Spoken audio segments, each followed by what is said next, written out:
सुबह हो गई है। जुड़ते जाइए सभी सभी अपने अपने ग्रुप्स में लिंक शेयर कर दीजिए। आप जिस भी ग्रुप में जुड़े हुए हैं वीडियो को शेयर ज़रूर करें। क्लास का टाइम रोज का मैं आपको बता देता हूँ। क्लास टाइम रोज सुबह सबसे पहली क्लास 7:30 बजे होती है। दूसरी क्लास दोपहर में 1 बजे होती है और तीसरी क्लास रात में 9 बजे होती है। इन तीनों लाइव क्लासेस में आप आ सकते हैं। पर डे क्लासेस होती हैं, फ्री क्लास है। आप अपने दोस्तों को ज़रूर शेयर करें। जुड़ते जाइए। स्वागत है आप सभी का। Welcome to all of you. Good morning, good morning, good morning. सभी को मेरी आवाज़ साफ आ रही है? ऑडियो एकदम क्लियर है? ऑडियो क्लियर है? चलिए तो शुरू करें। क्लास रेडी है सभी? Good morning. तो सबसे पहला प्रश्न लेकर आते हैं स्क्रीन पर। क्वेश्चन नंबर 1 आपके सामने है। इनमें से स्थलीय ग्रह की पहचान करिए। बताइए इनमें से कौन से ग्रह पर स्थल मंडल है। आप सभी को पता है कि ग्रह जो है, कई ग्रह सौर मंडल में ऐसे हैं जो पूरी तरीके से गैस के बादलों से बने हैं। कुछ ग्रह हैं जो स्थल मंडल वाली प्रकृति को अपने आप में सहेजे हैं, लेकिन पूर्ण रूप से वहाँ पर जीवन जीने योग्य दशाएं नहीं हैं, इसीलिए वहाँ पर इंसान नहीं जा सकते। और कुछ ग्रह इतने ठंडे हैं कि वहाँ पर जीवन संभव नहीं है। तो अलग अलग प्रकार की दशाएं अलग अलग ग्रह पर हैं। आपको बताना है इनमें से वह कौन सा ग्रह है जिस पर स्थल है। स्थलीय ग्रह की पहचान करना है आपको। राइट आंसर क्या है, सबसे पहला प्रश्न है। तो चलिए इसका प्रश्न का उत्तर हम बता देते हैं। तो बुध ग्रह जो है यह स्थलीय ग्रह की श्रेणी में आता है। ऑप्शन नंबर 1 प्रश्न का सही उत्तर हो जाएगा। अगला क्वेश्चन देख लेते हैं। अगला प्रश्न है, निम्न में से कौन सा गैलीलियन चंद्रमा है जिसे 1610 में इटालियन खगोल शास्त्री गैलीलियो गैलीली ने अपने घर पर बने दूरबीन का प्रयोग करके देखा था। बताइए क्या उत्तर हो जाएगा। इंपॉर्टेंट क्वेश्चन है। इनमें से कौन सा वह गैलीलियन चंद्रमा है जिसको गैलीलियो गैलीली ने अपने घर पर 1610 में खुद से बनाए हुए दूरबीन की मदद से देखा था। राइट आंसर क्या है प्रश्न के लिए, चलिए बतलाइए सही उत्तर क्या हो जाएगा। ये वो प्रश्न है जो एग्जाम में पूछे गए प्रश्न है, प्रीवियस ईयर्स क्वेश्चन जिन्हें आप कहते हैं। और ये प्रश्न कभी बदलते नहीं हैं। आपने आज याद कर लिया, हमेशा इनका आंसर यही रहेगा जो आपने आज याद किया है। तो जिनसे भी नहीं बन रहे हैं अच्छे से याद करते जाइए। तो यहाँ पर राइट आंसर हो जाएगा इस प्रश्न के लिए, ये ग्रह है गैनीमेड। ऑप्शन नंबर डी प्रश्न का सही उत्तर हो जाएगा। इस ग्रह का नाम है गैनीमेड। गैनीमेड ग्रह को उपग्रह को सॉरी गैनीमेड उपग्रह को 1610 में इटालियन खगोल शास्त्री गैलीलियो गैलीली ने अपने घर पर बने दूरबीन का प्रयोग करके देखा था। नेक्स्ट क्वेश्चन देख लेते हैं। अगला प्रश्न है, इनमें से कौन सा बौना ग्रह मुख्य क्षुद्र ग्रह बेल्ट में स्थित है। इनमें से कौन सा बौना ग्रह मुख्य क्षुद्र ग्रह बेल्ट में स्थित है। राइट आंसर क्या हो जाएगा। कौन सा बौना ग्रह मुख्य क्षुद्र ग्रह बेल्ट में स्थित है, सही उत्तर क्या है प्रश्न के लिए। सभी को मेरी आवाज साफ आ रही है ना? चलिए, कौन सा बौना ग्रह मुख्य क्षुद्र ग्रह बेल्ट में स्थित है, राइट आंसर क्या है प्रश्न के लिए। तो आप सभी को पता है क्षुद्र ग्रह बेल्ट कहाँ पर स्थित है। क्षुद्र ग्रह बेल्ट का मतलब क्या है, एक ऐसी पट्टी है जिस पट्टी के बीच में अधिकतम क्षुद्र ग्रह घूमते हैं। और ये पट्टी कहाँ पर स्थित है, राइट आंसर क्या हो जाएगा इस प्रश्न के लिए। तो ये पट्टी स्थित है ऑप्शन नंबर बृहस्पति और मंगल की कक्षा के बीच में। और इस ग्रह में इन दोनों की कक्षाओं में एक है ये साइरस। तो बृहस्पति और मंगल, इन दोनों के बीच में जो स्थान है, इस स्थान में बहुत सारे क्षुद्र ग्रह घूमते हैं। यही है क्षुद्र ग्रह बेल्ट, है ना। और इनमें बौना ग्रह कौन सा है, तो यह है साइरस। राइट आंसर हो जाएगा ऑप्शन नंबर सी प्रश्न के लिए सही उत्तर है। नेक्स्ट क्वेश्चन देख लेते हैं। अगला प्रश्न है, कौन सी विकिरण पेटियां पृथ्वी के चारों ओर चुंबकीय रूप से फंसे अत्यधिक ऊर्जावान आवेशित कणों के विशाल स्वाथ हैं। क्या उत्तर हो जाएगा। इनमें से कौन सी विकिरण पेटियां पृथ्वी के चारों ओर चुंबकीय स्वरूप या रूप से फंसे अत्यधिक ऊर्जावान आवेशित कणों के विशाल स्वाथ हैं? राइट आंसर क्या हो जाएगा इस प्रश्न के लिए? जी, इन्हीं के कारण पृथ्वी में चुंबकीय शक्ति जो है उत्पन्न होती है। जो मैग्नेटिक पावर होती है, चुंबकीय शक्ति होती है पृथ्वी में, इन्हीं के कारण उत्पन्न होती है। चलिए बताइए इनमें से हम उन्हें क्या कहते हैं? राइट आंसर क्या हो जाएगा? क्वेश्चन थोड़े से आपको टफ भी लगेंगे, लेकिन इनको याद कर लीजिए। प्रीवियस ईयर क्वेश्चन में ज्योग्राफी सेक्शन में ये क्वेश्चन पूछे गए हैं। राइट आंसर क्या है प्रश्न के लिए? इनमें से वह कौन सी विकिरण पेटियां हैं जो पृथ्वी के चारों ओर चुंबकीय रूप से फंसे अत्यधिक ऊर्जावान आवेशित कणों के विशाल स्वाथ हैं? स्वाथ को आप स्थान समझ सकते हो, आकार समझ सकते हो। क्या उत्तर हो जाएगा इस प्रश्न के लिए? तो यहाँ पर राइट आंसर है, इन्हें हम कहते हैं वैन एलन। वैन एलन विकिरण बेल्ट चुंबकीय रूप से फंसे हुए अत्यधिक ऊर्जावान स्वाथ हैं जो पृथ्वी को चारों ओर से घेरे रहते हैं और इन्हीं के कारण पृथ्वी को चुंबकीय शक्ति प्राप्त होती है। राइट आंसर हो जाएगा इस प्रश्न के लिए वैन एलन। नेक्स्ट क्वेश्चन है, निम्न में से किस खगोलीय पिंड में चारोन नामक एक प्राकृतिक उपग्रह है?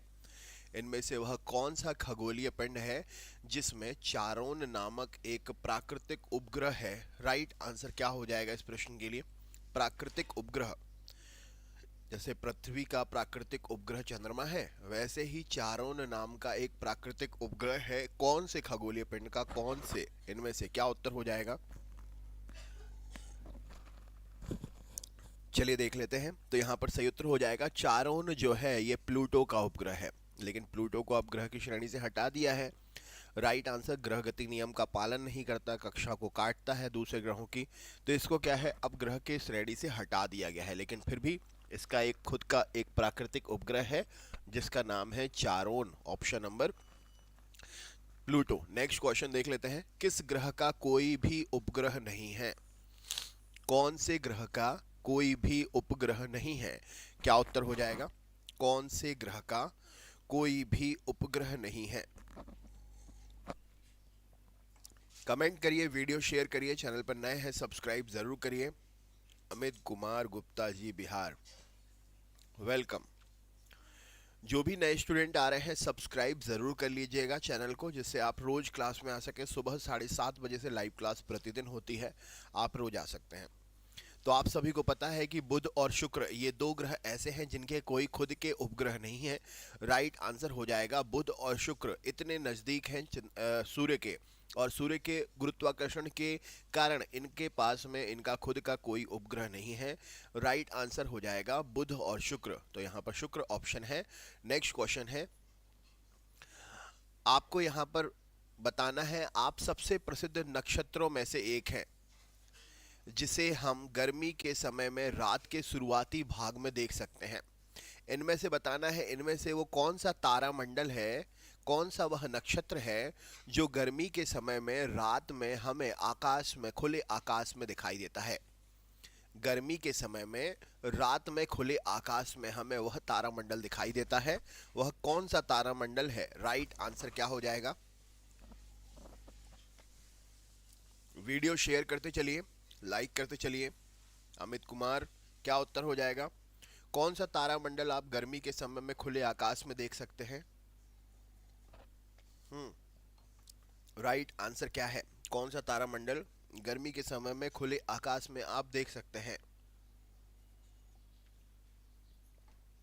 चलिए देख लेते हैं। तो यहाँ पर सही उत्तर हो जाएगा, ये है ऑप्शन नंबर उर्सा मेजर, जिसको आप सप्तऋषि तारामंडल बोलते हो, इसको ग्रेट बियर तारामंडल भी बोलते हो, बिग डिपर भी बोलते हो। देखो क्या बोलते हो, बिग डिपर, ग्रेट बियर, और फिर उर्सा मेयर, फिर सप्तऋषि, इतने सारे नाम हैं।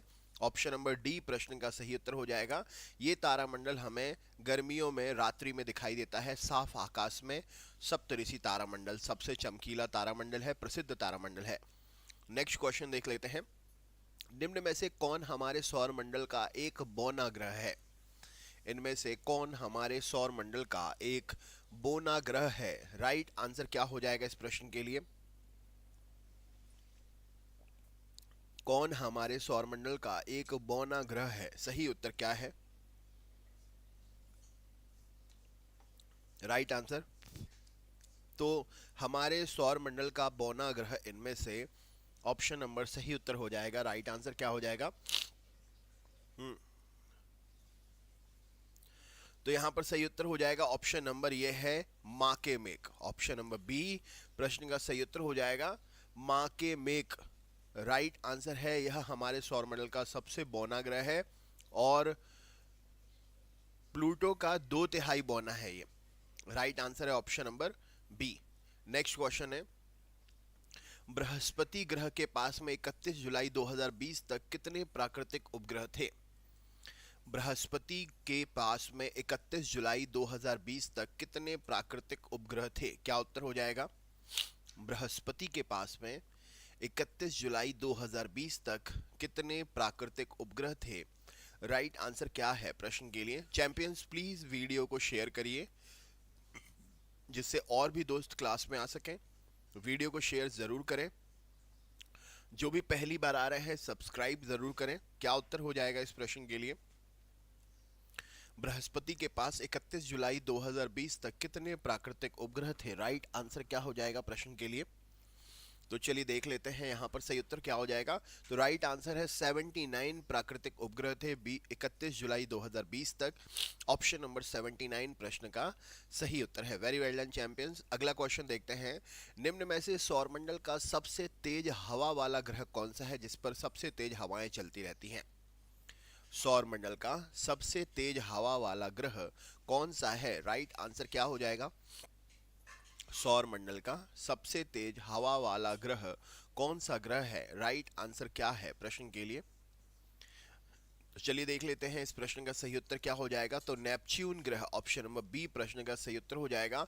सूर्य से 8वें नंबर का ग्रह है ये। सूर्य से 8वें नंबर का ग्रह है और ये सबसे तेज हवा वाला ग्रह है। राइट आंसर हो जाएगा अंधेरा ठंडा है ना, बहुत तेज हवा यहाँ पर रहती है। सही उत्तर हो जाएगा इस प्रश्न के लिए। तो ये कौन सा ग्रह है? तो ये है नेपच्यून ग्रह प्रश्न का सही उत्तर है। नेक्स्ट क्वेश्चन देखते हैं चैंपियंस। अगला प्रश्न ये रहा आपके सामने, पूर्णिमा के दिन के बाद 15वें दिन चंद्रमा दिखाई नहीं देता है, इस दिन को हम किस नाम से जानते हैं? पूर्णिमा के 15 दिन के बाद में चंद्रमा हमें नहीं दिखाई देता है, इस दिन को हम किस नाम से जानते हैं? राइट आंसर क्या है प्रश्न के लिए? पूर्णिमा के 15 दिन के बाद में चंद्रमा हमें नहीं दिखाई देता है, इस दिन को हम किस नाम से जानते हैं? सही उत्तर क्या है प्रश्न के लिए? तो एकदम आसान है ये तो, इसे हम अमावस्या के नाम से जानते हैं। पूर्णिमा के 15 दिन के बाद जब हमें चंद्रमा नहीं दिखाई देता है तो वो दिन अमावस्या का दिन कहलाता है। राइट आंसर है। नेक्स्ट क्वेश्चन देख लेते हैं, निम्न में से किस अवधि में क्वाड्रिट्स नामक उल्का बौछार पृथ्वी के सामान्यतः दिखाई देती है? बताइए इनमें से कौन से समय में, कौन सी अवधि में क्वाड्रिटिड्स नामक उल्का बौछार पृथ्वी से सामान्य रूप से हर साल होती है? और ये है ना, कौन से समय में ये दिखाई देती है उल्का बौछार? राइट आंसर क्या हो जाएगा इस प्रश्न के लिए? इसका नाम है क्वाड्रिट्स उल्का बौछार। राइट आंसर क्या हो जाएगा इस प्रश्न के लिए? कौन से समय में यह उल्का बौछार हमें दिखाई देती है पृथ्वी से? राइट आंसर क्या है प्रश्न के लिए? वीडियो शेयर करते चलिए। चैनल पर नए हैं तो सब्सक्राइब जरूर करें। क्या उत्तर हो जाएगा इस प्रश्न के लिए? उल्का बौछार क्वाड्रिट्स नामक जो है कौन से समय में हमें दिखाई देती है? रात्रि के समय दिखती है ये। तो दिसंबर और जनवरी का जो समय है, ऑप्शन नंबर डी प्रश्न का सही उत्तर हो जाएगा। दिसंबर जनवरी के समय में ये उल्का बौछार सामान्यतः दिखाई देती है। राइट आंसर हो जाएगा इस प्रश्न के लिए। ठीक है, नेक्स्ट क्वेश्चन देख लेते हैं। अगला प्रश्न है, निम्नलिखित में से किस महीने में लिरिड्स नामक उल्का बौछार पृथ्वी से दिखाई देती है? देखिए क्वाड्रिट्स नामक उल्का बौछार जनवरी और दिसंबर के समय में, अब लिरिड्स नामक उल्का बौछार कौन से समय में दिखाई देती है? राइट आंसर क्या हो जाएगा? लिरिड्स नामक उल्का बौछार कौन से समय में दिखाई देती है? क्या उत्तर है इस प्रश्न के लिए? वीडियो को शेयर करते चलिए। चैनल पर नए हैं तो सब्सक्राइब करना ना भूलें। राइट आंसर क्या हो जाएगा इस प्रश्न के लिए? वीडियो को शेयर ज़रूर करते चलें। राइट आंसर क्या है इस प्रश्न के लिए? वेरी वेल डन जी। तो यहाँ पर सही उत्तर हो जाएगा लिरिड्स नामक उल्का बौछार। ये अप्रैल के समय में दिखाई देती है। ऑप्शन नंबर ए प्रश्न का सही उत्तर हो जाएगा अप्रैल के समय में। लिरिड्स नामक उल्का बौछार जो है ये अप्रैल के समय में हमें दिखाई देती है। अगले क्वेश्चन पे चलते हैं। अगला प्रश्न ये रहा आपके सामने। क्वेश्चन है निम्नलिखित में से किस ग्रह का अपना कोई उपग्रह नहीं है? इनमें से कौन से ग्रह का अपना कोई उपग्रह नहीं है? राइट आंसर क्या है प्रश्न के लिए? इनमें से कौन से ग्रह का अपना कोई उपग्रह नहीं है? राइट आंसर क्या है प्रश्न के लिए? इनमें से कौन से ग्रह का अपना कोई उपग्रह नहीं है? राइट आंसर क्या हो जाएगा? वीडियो शेयर करते चलिए चैंपियंस, प्लीज वीडियो को शेयर करते चलिए। जो भी चैनल पर नए हैं सब्सक्राइब जरूर करें। तो अभी हमने पढ़ा बुध और शुक्र ग्रह, इनका कोई खुद का उपग्रह नहीं है। तो शुक्र हो गया था, अब यहाँ बुध ऑप्शन है। ऑप्शन नंबर ए प्रश्न का सही उत्तर है। नेक्स्ट है ग्रेट बियर नामक तारा मंडल में कितने चमकीले तारे हैं? ग्रेट बियर नामक तारा मंडल में कितने चमकीले तारे हैं? राइट आंसर क्या हो जाएगा? ग्रेट बियर नामक तारा मंडल में कितने चमकीले तारे हैं? सही उत्तर क्या हो जाएगा इस प्रश्न के लिए? ग्रेट बियर नामक तारा मंडल में कितने चमकीले तारे हैं? राइट आंसर क्या है प्रश्न के लिए? तो ग्रेट बियर तारामंडल में जो है टोटल तारों की संख्या 7 है, इसलिए इसे सप्तऋषि तारामंडल भी बोलते हैं। ऑप्शन नंबर बी प्रश्न का सही उत्तर हो जाएगा। 7 तारे हैं, इसीलिए इसे हम सप्तऋषि तारामंडल भी बोलते हैं। अगले क्वेश्चन पे चलते हैं। अगला प्रश्न ये रहा आपके सामने। क्वेश्चन है निम्न में से किस ग्रह में उपग्रहों की संख्या सबसे अधिक है? कौन से ग्रह में उपग्रहों की संख्या जो है वह सबसे अधिक है? राइट आंसर क्या है प्रश्न के लिए? कौन से ग्रह में उपग्रहों की संख्या जो है वह सबसे अधिक है? राइट आंसर क्या है? कौन से ग्रह में उपग्रहों की संख्या सबसे अधिक है? राइट आंसर क्या है प्रश्न के लिए? सही उत्तर कौन से ग्रह में उपग्रहों की संख्या सबसे अधिक है? राइट आंसर क्या हो जाएगा इस प्रश्न के लिए? तो उपग्रहों की संख्या सबसे ज्यादा अधिक शनि ग्रह के पास में है। राइट आंसर है ऑप्शन नंबर सी शनि ग्रह प्रश्न का सही उत्तर हो जाएगा। जिसके भी गलत हो रहे हैं सही करते जाइए। नेक्स्ट क्वेश्चन देख लेते हैं। अगला प्रश्न ये रहा आपके सामने। वेरी वेल डन जी, वेरी वेल डन। जो भी चैनल पर नए हैं सब्सक्राइब जरूर करें। नेक्स्ट क्वेश्चन देख लेते हैं। अगला प्रश्न ये रहा आपके सामने। क्वेश्चन है क्या पूछा गया है? प्रश्न है बिग बैंग सिद्धांत किस की उत्पत्ति का वर्णन करता है?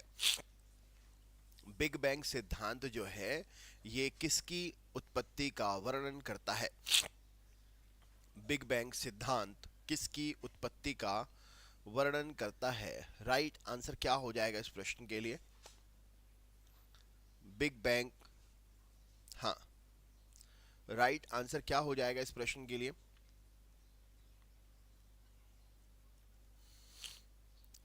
जी, सही उत्तर क्या हो जाएगा इस प्रश्न के लिए? बिग बैंग सिद्धांत किसकी उत्पत्ति का वर्णन करता है? राइट आंसर क्या है इस प्रश्न के लिए? चलिए देख लेते हैं। तो बिग बैंग सिद्धांत जो है आप सभी को पता है यह ब्रह्मांड की उत्पत्ति के सिद्धांत को बतलाता है। ऑप्शन नंबर ए प्रश्न का सही उत्तर हो जाएगा। बिग बैंग सिद्धांत ब्रह्मांड की उत्पत्ति के सिद्धांत को समझाता है। नेक्स्ट क्वेश्चन देख लेते हैं। अगला प्रश्न ये रहा आपके सामने। चंद्रमा या एक उपग्रह की कक्षा में पृथ्वी के निकटतम बिंदु को क्या कहेंगे? जैसे ये पृथ्वी है और ये चंद्रमा है, इनमें से जो बिंदु सबसे नजदीक होगा पृथ्वी और चंद्रमा के बीच में, इस बिंदु को आप किस नाम से जानेंगे? कोई ऐसी स्थिति आती है कभी ना कभी जब चंद्रमा और पृथ्वी एकदम बहुत नजदीक होते हैं, और उन नजदीक बिंदु को किस नाम से जाना जाता है? राइट आंसर क्या हो जाएगा? वीडियो शेयर करते चलिए। चैनल पर नए हैं तो सब्सक्राइब करना ना भूलें। राइट आंसर क्या है? चंद्रमा और पृथ्वी के सबसे निकटतम बिंदु को हम किस नाम से जानते हैं? राइट आंसर क्या है? चलिए देख लेते हैं। तो चंद्रमा एक उपग्रह है और इसकी कक्षा में पृथ्वी के निकटतम बिंदु को हम जानते हैं किस नाम से? तो इसे हम बोलते हैं उपभू। राइट आंसर हो जाएगा उपभू, ऑप्शन नंबर उपभू, पेरिगी। ठीक है ना। नेक्स्ट क्वेश्चन देखते हैं। अगला प्रश्न ये रहा आपके सामने, IC1101 इनमें से क्या है? IC1101 इनमें से क्या है? राइट आंसर क्या हो जाएगा? प्लीज वीडियो शेयर करिए, जो भी चैनल पर नए हैं सब्सक्राइब करें, वीडियो को शेयर भी करें। राइट आंसर क्या है प्रश्न के लिए? वीडियो शेयर करते चलिए। हाँ जी, वीडियो शेयर करते चलें सभी। बतलाइए IC1101 क्या है? राइट आंसर क्या हो जाएगा इस प्रश्न के लिए? IC1101 इनमें से क्या है? सही उत्तर क्या है प्रश्न के लिए? तो यहाँ पर राइट आंसर हो जाएगा IC1101, यह एक आकाश गंगा का नाम है, ऑप्शन नंबर डी प्रश्न का सही उत्तर हो जाएगा। यह एक आकाश गंगा है, राइट आंसर है। नेक्स्ट क्वेश्चन देख लेते हैं। अगला प्रश्न है, दो क्रमागत अमावस्याओं के बीच में कितने दिनों की अवधि होती है? एक अमावस्या, फिर इसके बाद में पूर्णिमा, पूर्णिमा के बाद फिर अमावस्या। तो दो क्रमागत अमावस्या के बीच में कितने दिन का अंतर होता है? दो क्रमागत अमावस्याओं के बीच में कितने दिन का अंतर होता है? दो क्रमागत अमावस्या के बीच में कितने दिन का अंतर होता है? राइट आंसर क्या हो जाएगा? वीडियो शेयर करते चलें, जो भी चैनल पर नए हैं सब्सक्राइब जरूर करें। तो दो क्रमागत अमावस्याओं के बीच में 29.5 दिन का अंतर होता है, ऑप्शन नंबर राइट आंसर हो जाएगा 29.5 दिन। नेक्स्ट क्वेश्चन देख लेते हैं। कौन पृथ्वी के चुंबकीय क्षेत्र के लिए जिम्मेदार है? पृथ्वी के पास में जो उसका खुद का चुंबकीय क्षेत्र है, इसके लिए कौन जिम्मेदार है? राइट आंसर क्या हो जाएगा? पृथ्वी के चुंबकीय क्षेत्र के लिए इनमें से कौन जिम्मेदार है? राइट आंसर क्या हो जाएगा इस प्रश्न के लिए? पृथ्वी के चुंबकीय क्षेत्र के लिए कौन जिम्मेदार है? राइट आंसर क्या हो जाएगा इस प्रश्न के लिए? चलिए देख लेते हैं। तो पृथ्वी के चुंबकीय क्षेत्र के लिए पृथ्वी का बाहरी कोर जिम्मेदार है, ऑप्शन नंबर सी प्रश्न का सही उत्तर हो जाएगा पृथ्वी का बाहरी कोर। नेक्स्ट क्वेश्चन है, चंद्रमा इनमें से किस प्रकार के पिंड का उदाहरण है? चंद्रमा इनमें से किस प्रकार के पिंड का उदाहरण है? चंद्रमा इनमें से किस प्रकार के पिंड का उदाहरण है? राइट आंसर क्या हो जाएगा?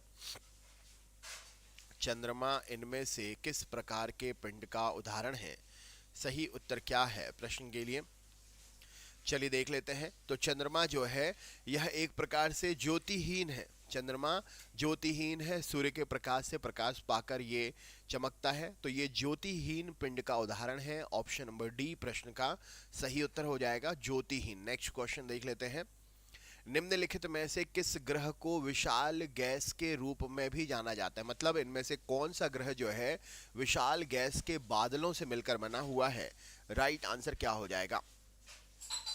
कौन सा ग्रह विशाल गैस के बादलों के नाम से या विशाल गैस के ग्रह के नाम से भी जाना जाता है? राइट आंसर क्या है? कौन सा ग्रह है विशाल गैस के ग्रहों के नाम से भी जाना जाता है?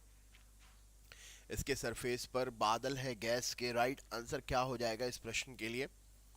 चलिए देख लेते हैं। तो यहाँ पर सही उत्तर हो जाएगा, ये ग्रह है बृहस्पति ग्रह। बृहस्पति की कक्षा में बादल गैसीय बादल हैं और पूरा ग्रह गैस से बना हुआ है।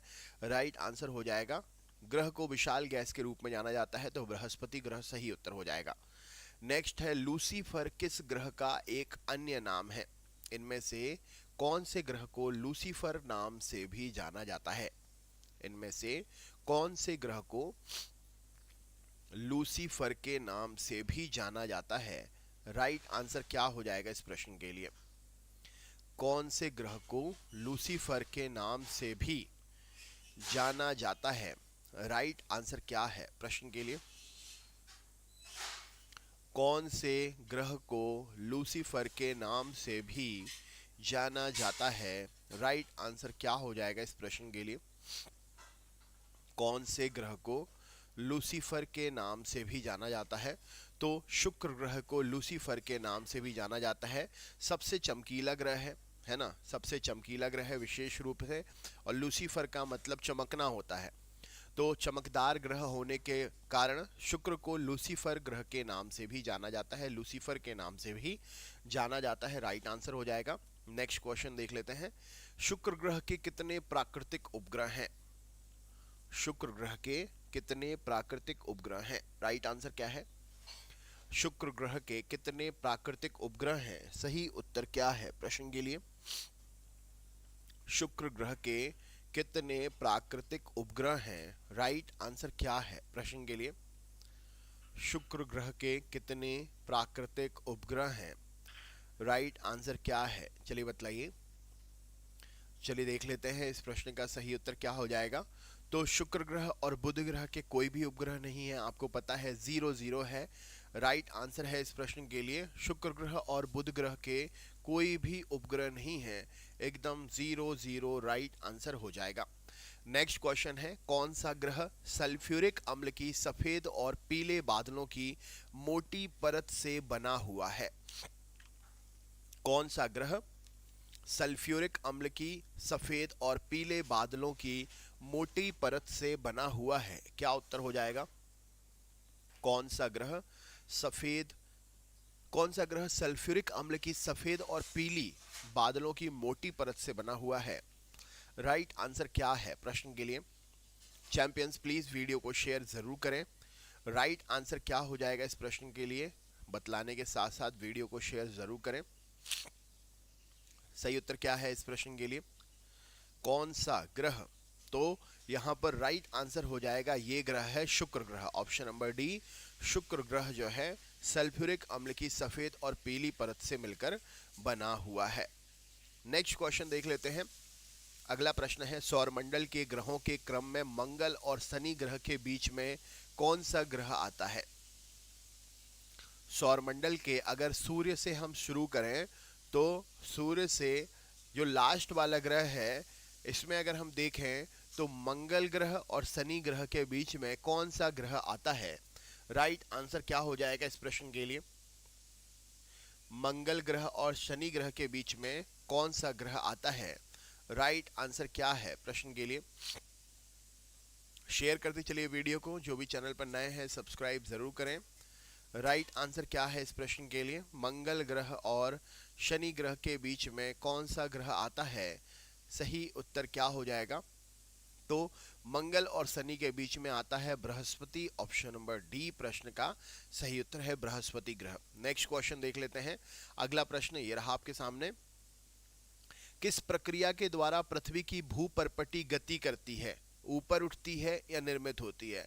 आप देखते हैं ना कि जो हमारी पृथ्वी की परत है, एक समय के बाद में नीचे वाला हिस्सा ऊपर आ जाता है कुछ समय के बाद में, तो ये भूपर्पटी गति करती है। परत दर परत जो है धीरे धीरे ऊपर उठती है, नई परत नीचे बनती है, पुरानी परत ऊपर उठती है, फिर नई परत नीचे बनती है। इस तरीके से एक प्रक्रम चलता रहता है। तो इनमें से कौन सी वो प्रक्रिया है जिसके द्वारा भूपर्पटी गति करती है? राइट आंसर क्या उत्तर हो जाएगा बतलाइए। नीचे गति चलती रहती है पृथ्वी की परतों में, सही उत्तर क्या है प्रश्न के लिए? भूपर्पटी गति करती है कौन सी प्रक्रिया के अंतर्गत? राइट आंसर क्या है? भूपर्पटी गति करती है कौन सी प्रक्रिया के अंतर्गत? सही उत्तर क्या है? तो यहां पर राइट आंसर हो जाएगा, पृथ्वी की भूपर्पटी गति करती है पटल विरूपण प्रक्रिया के अंतर्गत। पटल विरूपण प्रक्रिया के अंतर्गत, ऑप्शन नंबर डी प्रश्न का सही उत्तर है। नेक्स्ट है, रात्रि में आकाश में चमकने वाले पिंड को किस नाम से जाना जाता है? रात्रि में आकाश में चमकने वाले पिंड को किस नाम से जाना जाता है? राइट आंसर क्या है इस प्रश्न के लिए? रात्रि में आकाश में चमकने वाले पिंड को किस नाम से जाना जाता है? राइट आंसर क्या है? रात्रि में आकाश में चमकने वाले पिंड को किस नाम से जाना जाता है? राइट आंसर क्या है प्रश्न के लिए? चलिए देख लेते हैं। तो यहाँ पर सही उत्तर हो जाएगा, इनको हम खगोलीय पिंड बोलते हैं। क्या बोलते हैं? खगोलीय पिंड बोलते हैं। ऑप्शन नंबर खगोलीय पिंड प्रश्न का सही उत्तर हो जाएगा। जिसके भी गलत हो रहे हैं सही करते जाइए। नेक्स्ट क्वेश्चन देख लेते हैं। अगला प्रश्न ये रहा आपके सामने। चंद्रमा के चारों तरफ पतले गैसीय आवरण को किस नाम से जाना जाता है? चंद्रमा के चारों तरफ पतले गैसीय आवरण को किस नाम से जाना जाता है? राइट आंसर क्या है? चंद्रमा के चारों तरफ पतले गैसीय आवरण को किस नाम से जाना जाता है? सही उत्तर क्या हो जाएगा? चंद्रमा के चारों तरफ पतले गैसीय आवरण को किस नाम से जाना जाता है? सही उत्तर क्या है? प्रश्न के लिए वीडियो शेयर करते चलिए। चैनल पर नए हैं तो सब्सक्राइब करना ना भूलें। राइट आंसर क्या हो जाएगा इस प्रश्न के लिए? तो यहां पर सही उत्तर हो जाएगा, इसे हम चंद्रबाह मंडल कहते हैं। क्या बोलते हैं? चंद्रबाह मंडल। ऑप्शन नंबर ए प्रश्न का सही उत्तर हो जाएगा। क्या बोलते हैं? चंद्रबाह मंडल राइट आंसर हो जाएगा। जिसके भी गलत हो रहे हैं सही करते जाइए। नेक्स्ट क्वेश्चन है, पृथ्वी अपनी ही धुरी पर 1 घंटे में कितने डिग्री घूमती है? पृथ्वी अपनी ही धुरी पर 1 घंटे में कितने डिग्री घूमती है? क्या उत्तर हो जाएगा? राइट आंसर, पृथ्वी अपने ही धुरी पर 1 घंटे में कितने डिग्री घूम जाती है? राइट आंसर क्या है प्रश्न के लिए? तो यहां पर सही उत्तर हो जाएगा, पृथ्वी अपनी ही धुरी पर 1 घंटे में 15 डिग्री घूम जाती है। ऑप्शन नंबर डी प्रश्न के लिए सही उत्तर हो जाएगा 15 डिग्री। नेक्स्ट क्वेश्चन देख लेते हैं। मंद ज्वार भाटा कब आते हैं? मंद ज्वार भाटा कब आते हैं? मंद ज्वार भाटा कब आते हैं? राइट आंसर क्या हो जाएगा? मंद ज्वार भाटा कब आते हैं? सही उत्तर क्या है प्रश्न के लिए? चलिए देखते हैं इस प्रश्न का सही उत्तर क्या हो जाएगा। तो मंद ज्वार भाटा आते हैं जब सूर्य और चंद्रमा पृथ्वी से समकोण पर होते हैं। सूर्य और चंद्रमा पृथ्वी से समकोण पर होते हैं तब मंद ज्वार भाटा आते हैं। राइट आंसर हो जाएगा। नेक्स्ट क्वेश्चन है, निम्न में से कौन पृथ्वी का सबसे बाहरी ठोस हिस्सा है? पृथ्वी का सबसे बाहरी ठोस हिस्सा कौन सा है? वीडियो शेयर करते चलिए। चैनल पर नए हैं तो सब्सक्राइब करना ना भूलें। वीडियो को शेयर जरूर करते चलें। पृथ्वी का सबसे बाहरी ठोस हिस्सा कौन सा है? क्या उत्तर हो जाएगा इस प्रश्न के लिए? जी, राइट आंसर क्या है? पृथ्वी का सबसे बाहरी ठोस हिस्सा कौन सा है? राइट आंसर क्या हो जाएगा इस प्रश्न के लिए? पृथ्वी का सबसे बाहरी ठोस हिस्सा कौन सा है? तो यहां पर राइट आंसर हो जाएगा, इसे हम कहते हैं क्रस्ट। ऑप्शन नंबर बी प्रश्न का सही उत्तर हो जाएगा। पृथ्वी का सबसे बाहरी ठोस हिस्सा क्रस्ट कहलाता है। नेक्स्ट है, किसे भूकंपों के अध्ययन के रूप में भी जाना जाता है? भूकंप संबंधी अध्ययन किस शाखा के अंतर्गत करते हैं? क्या उत्तर हो जाएगा? भूकंप का अध्ययन किस शाखा के अंतर्गत करते हैं? राइट आंसर क्या है प्रश्न के लिए? भूकंप का अध्ययन इनमें से किसके अंतर्गत करते हैं? राइट आंसर क्या है प्रश्न के लिए?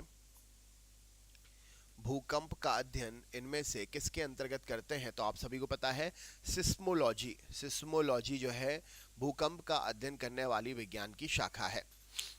नेक्स्ट क्वेश्चन है, निम्न में से कौन पृथ्वी की बाह्य परत है जो प्लेटों से निर्मित है, एक साथ एक जिग्सो पजल की तरह बने जाते हैं? बताइए, पृथ्वी की इनमें से कौन सी परत विभिन्न प्रकार की प्लेटों से मिलकर बनी है और वो पूरी प्लेटें एक प्रकार से आपस में जिग्सो पजल के रूप में जुड़ी हुई हैं?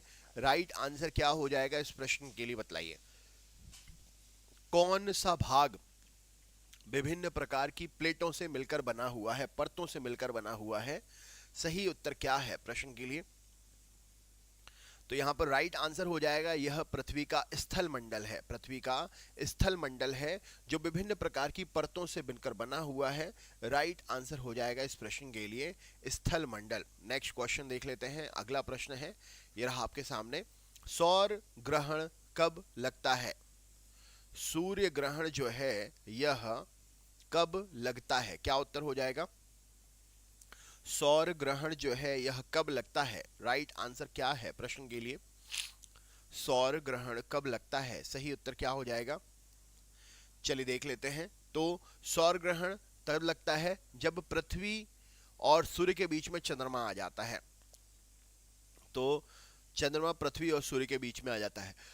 ऑप्शन नंबर डी प्रश्न का सही उत्तर हो जाएगा। आप पृथ्वी पर हैं, पृथ्वी से सूर्य को देख रहे हैं, बीच में अगर चंद्रमा आ गया तो आपके देखने में दिक्कत, बाधा उत्पन्न करेगा, तो यही ग्रहण कहलाता है। वैसे ही अगर आप चंद्रमा पर हैं और सूर्य को देख रहे हैं और बीच में पृथ्वी आ गई तो वो अलग ग्रहण है। ठीक, राइट आंसर क्या हो जाएगा इस प्रश्न के लिए? ये है आपका सूर्य ग्रहण। जब आप पृथ्वी पर रह के सूर्य को देख रहे हैं और बीच में चंद्रमा आ जाए तो वो सूर्य पर ग्रहण राइट आंसर हो जाएगा। नेक्स्ट क्वेश्चन देख लेते हैं। अगला प्रश्न है, यूरोपा किसका प्राकृतिक उपग्रह है? यूरोपा किसका प्राकृतिक उपग्रह है? यूरोपा किसका प्राकृतिक उपग्रह है? राइट आंसर क्या हो जाएगा? यूरोपा किसका प्राकृतिक उपग्रह है? चंद्र ग्रहण जब पृथ्वी और सूर्य के बीच में, पृथ्वी और चंद्रमा के बीच में, सॉरी, सूर्य और चंद्रमा के बीच में पृथ्वी आ जाए। राइट आंसर क्या हो जाएगा? Good morning Arvind, welcome welcome welcome. Right answer क्या हो जाएगा इस प्रश्न के लिए? तो यहां पर सही उत्तर हो जाएगा यूरोपा किसका प्राकृतिक उपग्रह है? तो यूरोपा जो है बृहस्पति का प्राकृतिक उपग्रह है। बृहस्पति के 79 उपग्रह हैं, उनमें से यूरोपा भी एक है। राइट आंसर हो जाएगा इस प्रश्न के लिए। सौरमंडल में देखा जाए तो यूरोपा जो है 6वें नंबर का प्राकृतिक उपग्रह है, बड़ा उपग्रह है ना। राइट आंसर हो जाएगा। नेक्स्ट क्वेश्चन देख लेते हैं। किसे अब पृथ्वी के सौरमंडल के भीतर एक ग्रह के रूप में नहीं माना जाता है? पृथ्वी के भीतर ग्रह के रूप में नहीं माना जाता है। राइट आंसर क्या हो जाएगा इस प्रश्न के लिए? पृथ्वी के भीतर ग्रह के रूप में नहीं माना जाता है। राइट आंसर क्या है प्रश्न के लिए? अरविंद, आज तुम हमें 2-3 बजे तक फोन करना है, काम है। राइट आंसर क्या हो जाएगा इस प्रश्न के लिए? तो सौरमंडल में ग्रह की श्रेणी से हटा दिया है किसको? प्लूटो को। किसको?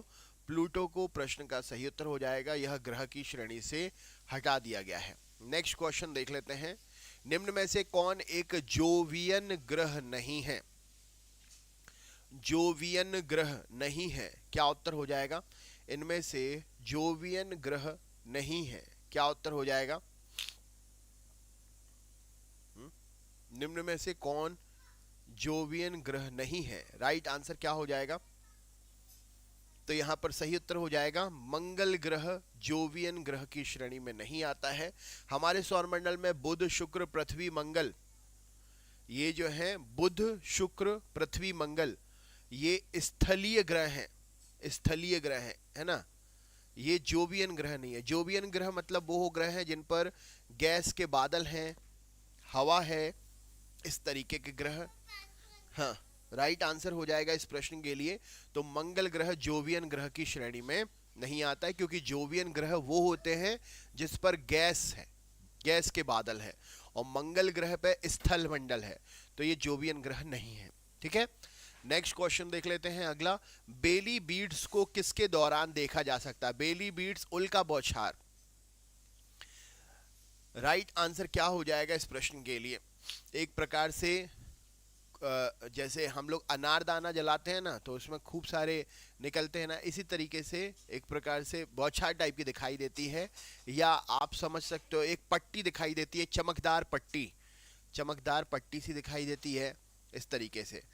बेली बीड्स को हम कब देख सकते हैं? राइट आंसर क्या हो जाएगा इस प्रश्न के लिए? तो बेली बीड्स हमें सूर्य ग्रहण, राइट आंसर क्या हो जाएगा? बेली बीड्स पूर्ण सूर्य ग्रहण के समय, जब सूर्य के चारों ओर चंद्रमा आ जाता है और हमें सिर्फ एक चमकदार पट्टी दिखाई देती है, यही बेली बीड्स है। राइट आंसर हो जाएगा इस प्रश्न के लिए। अगले क्वेश्चन पे चलते हैं। अगला प्रश्न ये रहा आपके सामने। क्वेश्चन क्या है, चलिए देख लेते हैं। प्रश्न है, सूर्य के चारों ओर घूमने वाले खगोलीय पिंडों को हम क्या कहते हैं? सूर्य के चारों ओर घूमने वाले खगोलीय पिंडों को हम क्या कहते हैं? राइट आंसर क्या हो जाएगा इस प्रश्न के लिए? सूर्य के चारों ओर घूमने वाले खगोलीय पिंडों को हम क्या कहते हैं? राइट आंसर क्या हो जाएगा? सूर्य के चारों ओर घूमने वाले खगोलीय पिंड को क्या कहते हैं? तो इन्हें हम कहते हैं ग्रह। राइट आंसर हो जाएगा, सूर्य के चारों ओर घूमने वाले खगोलीय पिंडों को ग्रह कहा जाता है। अगला क्वेश्चन है, चंद्रमा पर किसी वस्तु का भार पृथ्वी के भार का कितने भाग के बराबर होता है? चंद्रमा पर किसी वस्तु का भार पृथ्वी के भार के कितने भाग के बराबर होता है? राइट आंसर क्या है प्रश्न के लिए? जो भी पहली बार आ रहे हैं सब्सक्राइब जरूर कर लें। क्लास रोज होती है, आप पर डे आ सकते हैं। फ्री क्लास है, अपने दोस्तों को जरूर शेयर करें।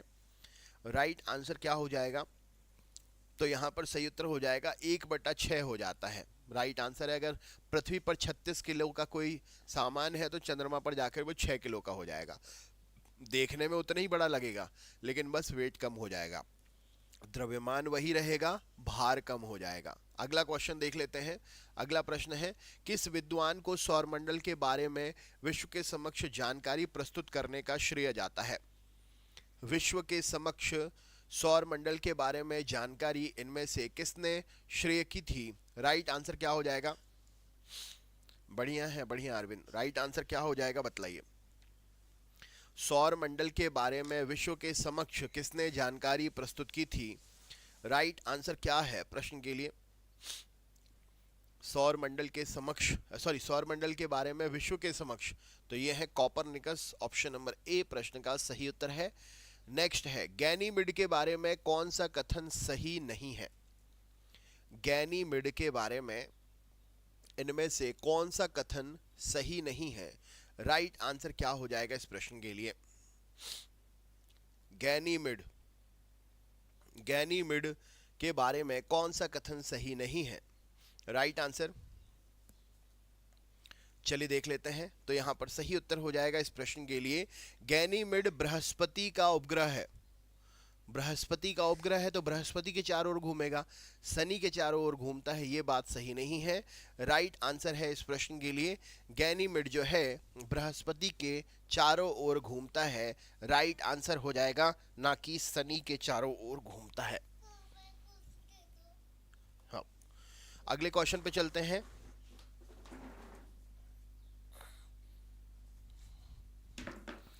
अगला क्वेश्चन देख लेते हैं। तो यहां पर सही उत्तर हो जाएगा।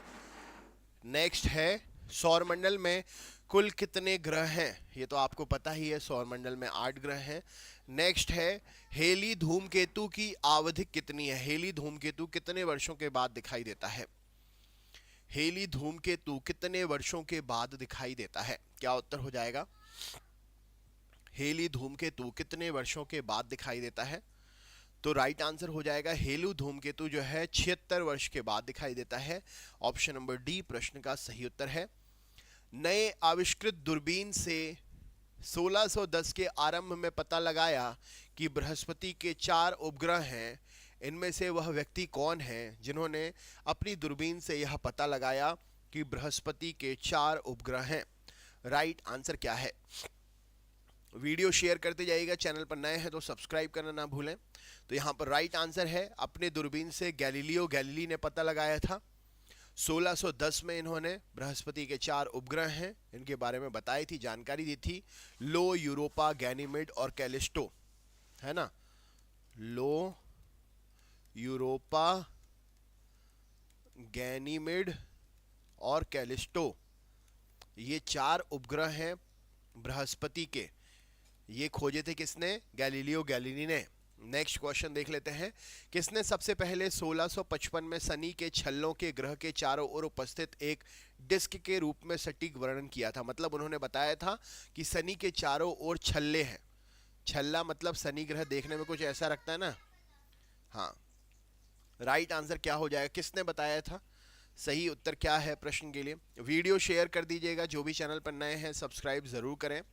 तो यहाँ पर राइट आंसर हो जाएगा, ये जानकारी हमें दी थी क्रिस्टियान ह्यूजेंस ने। क्रिस्टियान ह्यूजेंस ने शनि ग्रह के चारों ओर छल्ले की जानकारी दी थी। नेक्स्ट है, पृथ्वी चंद्रमा का एक चक्कर पूरा करने के साथ ही अपनी धुरी पर कितने चक्कर पूरा करती है? चंद्रमा पृथ्वी का एक चक्कर पूरा करने के साथ, मतलब ये मान के चलो पृथ्वी है और चंद्रमा इसको पूरा ऐसे करके गोल घूम रहा है, लेकिन वो अपनी खुद की धुरी पर भी गोल गोल गोल गोल घूमता है। तो ऐसा कितना समय लगता है? एक चक्कर पूरा करने में अपनी धुरी पर कितने चक्कर पूरा कर लेता है? राइट आंसर क्या हो जाएगा इस प्रश्न के लिए? तो यहां पर सही उत्तर हो जाएगा वो एक चक्कर अपनी धुरी का पूरा करता है और फिर चंद्रमा का भी, पृथ्वी का भी एक चक्कर पूरा करता है। किसके कारण पृथ्वी के मौसम में सभी परिवर्तन होते हैं? राइट आंसर क्या हो जाएगा इस प्रश्न के लिए? पृथ्वी के मौसम में परिवर्तन किसके कारण से होते हैं? क्या उत्तर हो जाएगा? इनमें से किसके इफेक्ट से पृथ्वी के मौसम में परिवर्तन होते हैं? तो यहाँ पर राइट आंसर हो जाएगा सूर्य की स्थिति के कारण पृथ्वी के मौसम में परिवर्तन होते हैं। Option number C right answer हो जाएगा। यहाँ पर आपकी क्लास ओवर होती है। चैनल पर अगर आप नए हैं तो सब्सक्राइब ज़रूर कर लीजिएगा, बेल आइकन ऑन करिएगा, वीडियो को लाइक करना ना भूलें, अपने दोस्तों को